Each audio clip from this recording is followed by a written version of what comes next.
Salut à tous et bienvenue dans cette nouvelle vidéo. Aujourd'hui on va parler update lecture. Je vais vous parler de mes 4 dernières lectures et il y a un petit peu tout, dont 2 romans, un manga et un roman graphique. Dans l'ordre de lecture, j'ai lu le tome 4 de Shi, une vie de chat. C'est de Konami Kanata et c'est publié chez Glénat. Moi j'ai les anciennes versions que je trouve très sympas mais un peu plus chères que la nouvelle version. Donc si vous vous lancez, je vous invite à prendre la nouvelle édition qui je crois ne change pas grand chose et qui est un petit peu moins cher. Shi, c'est l'histoire d'une petite chatonne qui est recueillie par une famille et ensuite donc sa nouvelle vie dans sa nouvelle maison avec ses amis, les gens qu'elle rencontre, les animaux qu'elle rencontre et puis aussi toutes ses découvertes en fait au fil du quotidien comme un nouveau jeu ou alors même le lait, la nourriture, etc. Dans ce tome-ci donc c'est en fait le déménagement, la famille habitait effectivement dans une location qui n'acceptait pas les animaux donc elle était obligée de se cacher et c'était pas simple parce qu'elle ne comprenait pas pourquoi elle devait se cacher. Et donc là, ils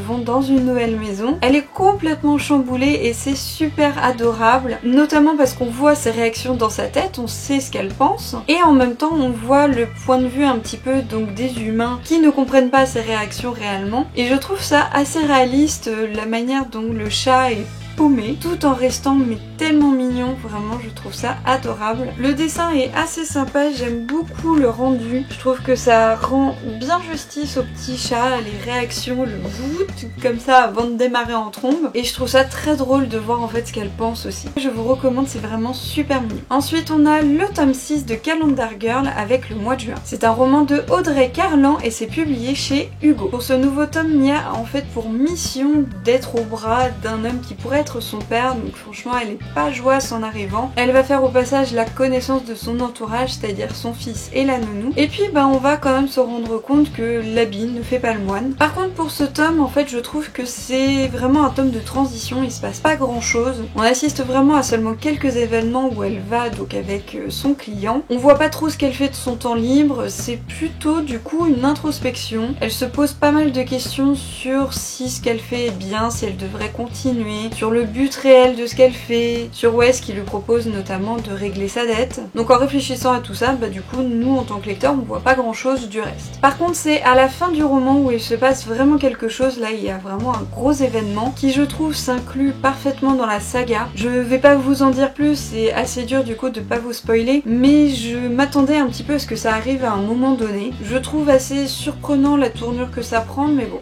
C'est un choix de l'auteur. Du coup, ce tome-ci est pas oufissime, mais je pense que le prochain va être assez funky. On a ensuite un Merci de trop. C'est le premier roman de Karen Ponte, publié là pour cette version chez Pocket, mais qui est aussi paru chez Michel Lafon. Je vous avais déjà parlé en fait de son deuxième roman qui vient de sortir et qui est Tu as promis que tu vivrais pour moi. Et du coup, j'ai eu très envie de découvrir son premier roman pour voir ce que ça donnait. Alors ça n'a pas été autant que le deuxième roman, mais j'ai quand même beaucoup aimé. On est toujours dans le côté très frais en fait de l'histoire, donc c'est vraiment le style de l'auteur, avec beaucoup d'humour, avec les notes de bas de page pile quand il faut. Et là en fait on est un peu plus dans une romance. Ce qui est assez sympa, c'est en fait le thème avec notre héroïne Juliette qui va avoir 30 ans et qui en fait se rend compte qu'elle n'est pas celle qu'elle aimerait vraiment être et qui du jour au lendemain bouscule sa vie. Et alors là quand elle se met à bousculer, c'est pas qu'un peu. Il y a vraiment un événement auquel je ne m'attendais pas du tout. Mais au moins au niveau changement de vie, on est vraiment pas mal. C'est du coup une lecture vraiment sympathique. C'est un petit bol d'air frais, c'est tout mignon. Je recommande vraiment cet auteur. Et le dernier livre que je vous présente pour cette update, c'est en fait un roman graphique et c'est Nom de code Evie et c'est le tome 1. Le scénario est de Joe Sugg et c'est publié chez Dreamland qui est en fait une collection de City. Joe Sugg en fait pour information c'est un youtubeur anglais. Je suis allée voir ses vidéos par curiosité et en fait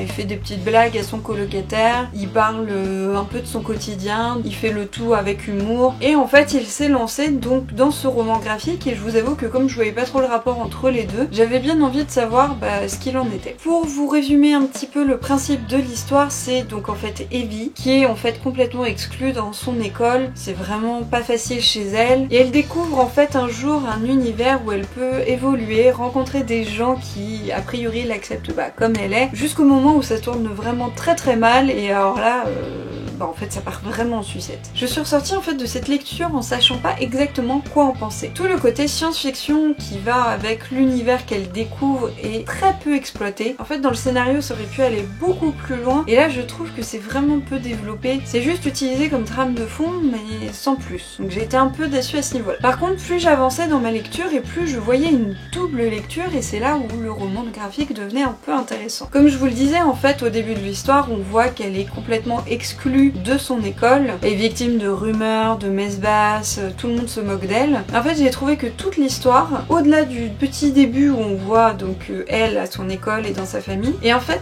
ça ne représente vraiment que les quelques premières pages du roman graphique, tout le reste se passe en fait dans l'autre univers. Mais plus j'avançais dans le roman graphique et plus j'avais cette impression qu'on était vraiment dans le harcèlement scolaire. C'est assez dur à expliquer sans vous raconter en fait toute l'histoire, donc je vous laisse découvrir si vraiment ça vous tente. Peut-être aussi que j'ai très mal compris ce livre, hein, je ne sais pas, mais en tout cas j'ai vraiment compris ça comme une représentation du harcèlement pour montrer jusqu'à quel point ça pouvait aller et jusqu'à quel point ça pouvait être grave. Par contre il y a un tome 2 qui est prévu, là du coup je suis vraiment encore plus curieuse de voir ce que ça donne. Est-ce qu'on va rester dans ce thème ou est-ce qu'on va plus développer du coup l'univers fantastique, science-fiction? Vraiment ça reste à voir. Voilà donc pour ces 4 lectures, donc pour rappel le manga Chi le chat que je ne peux que vous recommander par sa mignonitude, le tome 6 de Calendar Girl qui était pas oufissime, qui était vraiment une transition mais en même temps comme on arrive à la moitié de l'année ça peut se justifier. Un Merci de trop qui est vraiment très frais comme roman, super mignon et que je vous recommande aussi, et un roman graphique assez surprenant,